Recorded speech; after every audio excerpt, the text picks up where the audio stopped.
ये तो कागज पर पेंसिल से बनाना भी कठिन है, तो सोचिए इसे पत्थर पर कैसे उकेरा गया होगा।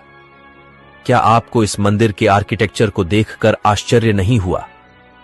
हमारे प्राचीन पूर्वज जो धोती कुर्ता पहने वाले इंजीनियर थे, वह इतने विकसित थे, तो हमें यह क्यों बताया गया कि अंग्रेज भारत आए तब हम विकसित हुए? इसे देखने के बाद भी अगर आप वामपंथी इतिहासकारों के डॉक्टर षड्यंत्रों का अंदाजा नहीं लगा पाए, तो आपका स्वाभिमान अंदर ही अंदर मृत हो रहा है। यह प्रतिमा प्राचीन मंदिर के एक स्तंभ पर निर्मित है।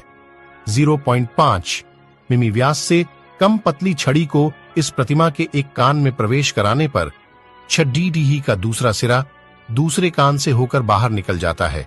क्या आप बता सकते धोती कुर्ता पहनने वाले प्राचीन इंजीनियरों ने यहाँ किस तरह की टेक्नोलॉजी का इस्तेमाल किया होगा? भारतवर्ष के हिंदू मंदिर की भव्यता देखिए। इस मंदिर की मूर्तियों और छत के अंदर जो पत्थर उपयोग किया गया है वह है बेसाल्ट, जो कि पृथ्वी पर सबसे मुश्किल पत्थरों में से एक है। इसे आज की आधुनिक डायमंड इलेक्ट्रॉन मशीन ही काट सकती है, वह भी केवल 1 इंच प्रति घंटे की दर से। अब आप सोचिए कैसे इन्होंने 900 साल पहले इस पत्थर पर इतनी बारीक कारीगरी की है। यहाँ पर एक नृत्यांगना की मूर्ति भी है जिसने हाई हील पहनी हुई है। सबसे ज्यादा अगर कुछ आश्चर्यजनक है वह है इस मंदिर की छत। यहाँ पर इतनी बारीक कारीगरी की गई है जिसकी सुंदरता देखते ही बनती है।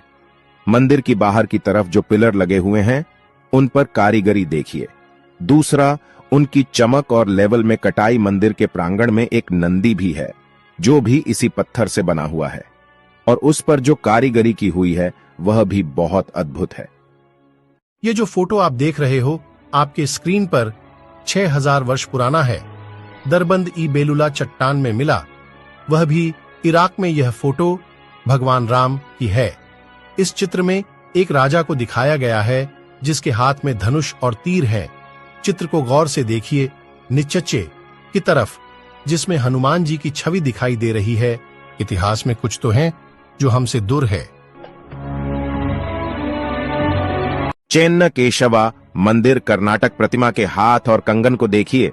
क्या आपको लगता है कि ऐसी फिनिशिंग और बारीक नक्काशी केवल छेनी हथौड़ी से संभव है? ठीक ऐसी ही एक प्रतिमा मंदिर के अंदर है जिसके हाथ में कंगन को आगे पीछे सरकाया जा सकता है, जबकि पूरी प्रतिमा को एक ही पत्थर से बनाया गया है ना अद्भुत? सच तो यह है कि हमारे मंदिर 7 आश्चर्यों की लिस्ट बनाने वालों की तुष्टिकरण की भेंट चढ़ा गया। 1000 साल नहीं, 5000 साल नहीं, 10,000 साल भी नहीं और 20,000 साल भी नहीं। बात करते हैं करीब 28,500 साल की, जब इस धरती लोक में कोई अब्राहमिक रिलीजन जैसे कि क्रिश्चियनिटी और इस्लाम एग्जिस्ट ही नहीं करते थे। बात हो रही है कल्प विग्रह की। साल 1859 में नेपाल में शिव जी की एक ऐसी सॉलिड ब्रोंज से बनी मूर्ति मिलती है जिसे जब यूनिवर्सिटी ऑफ कैलिफोर्निया में रेडियो कार्बन डेटिंग की जाती है तो यह पता चलता है कि यह मूर्ति करीब 26,000 साल से 28,000 साल पुरानी हो सकती है, जो पूरे हिंदू इतिहास में धरती पर मिला सबसे पुराना लॉर्ड शिवा का आइडल था।